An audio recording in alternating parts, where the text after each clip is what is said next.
Our Flag Means Death starts as a generic spoof show about the golden age of piracy, but as the series progresses, it becomes something unique and extraordinary. Well-made spoofs have always been in style. The HBO Max series works within the parameter of the genre and still manages to introduce certain elements that subvert the said genre's common tropes. For example, the show uses same-sex romance, which has a predominantly negative connotation in the genre, in a positive manner. The plot involving the relationship in question even emerges as the main narrative by the end of the first season. Here is everything you need to know about it.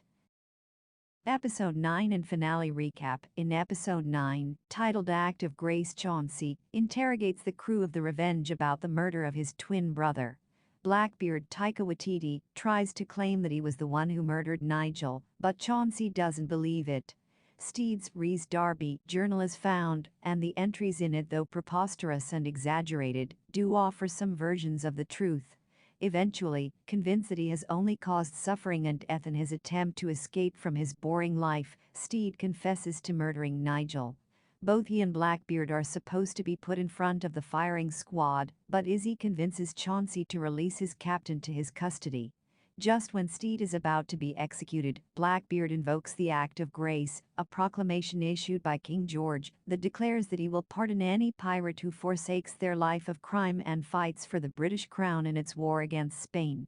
Realizing that the man he believes has murdered his brother is now out of his clutches, Chauncey has a mental breakdown and is arrested by his own officers.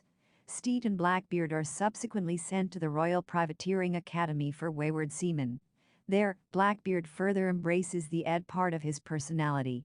The two men grow closer, and then, one day, while sitting on the beach, they share a kiss. Blackbeard comes up with a plan that involves running away from the academy and traveling to China. Stede even agrees to it.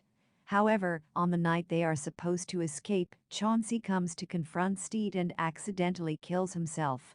Stede's family has been on his mind for a while now. After Chauncey's death, Stede re-evaluates his life and decides to go back to his family. Meanwhile, a heartbroken Blackbeard returns to the Revenge and becomes his old self.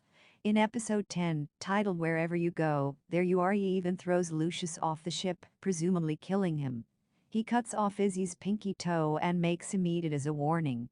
He then imprisons Jim and makes Frenchie work for him. Blackbeard also leaves the rest of the crew of the Revenge on a tiny island. Elsewhere, Stede's sudden return isn't received well by his family. His children don't recognize him, and Mary seems to have moved on. She has joined a society of widows and found friends there. She has also discovered a love for painting. Mary is even in a relationship with her art instructor, Doug. Why does Mary try to kill Stede? Why does Stede fake his death? Stede's sudden reappearance sends Mary's life out of control. On the advice of a friend, she even tries to kill him by jamming a skewer into his ear.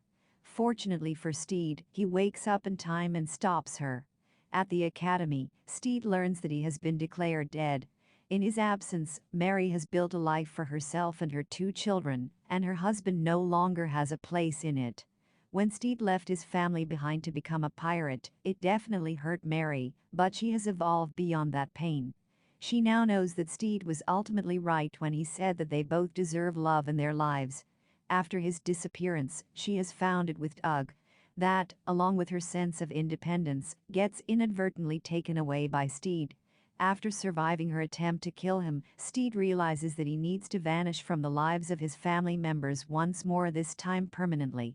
He ensures Mary and the children will get all his family's wealth, and then fakes his death. With this act, he not only frees his family, but also gets to return to the sea. He doesn't know yet about Blackbeard's recent transformation, but is bound to find out when he rescues his crew from the island where Blackbeard has left them. Will Stede and Blackbeard end up together? The romance between Stede and Blackbeard might have come out of the left field for some viewers, but there has been some build-up in the previous episodes, especially in Episode 8. Calico Jack speaks about his past with Blackbeard and reveals to Stede that they had sex. In spoofs, innuendos indicating a same-sex relationship are often used to generate laughter. The writers of Our Flag Means Death have taken that trope and turned it on its head. Stede and Blackbeard are genuine lovers. They tolerate each other's eccentricities and encourage their unconventionality. The relationship is bound to develop further in the prospective future seasons. However, for now, they are separated. Blackbeard has gone back to his old savage way, at least outwardly. We see him crying in a scene. So, he has managed to hold on to some of his humanity. Historically, Blackbeard betrayed Stede, and they both ended up dying at the hands of British authorities. The violent deaths weren't uncommon in the world of the pirates. It will be interesting to see whether the fictional versions of these two larger-than-life personalities manage to escape that fate and find a modicum of happiness together.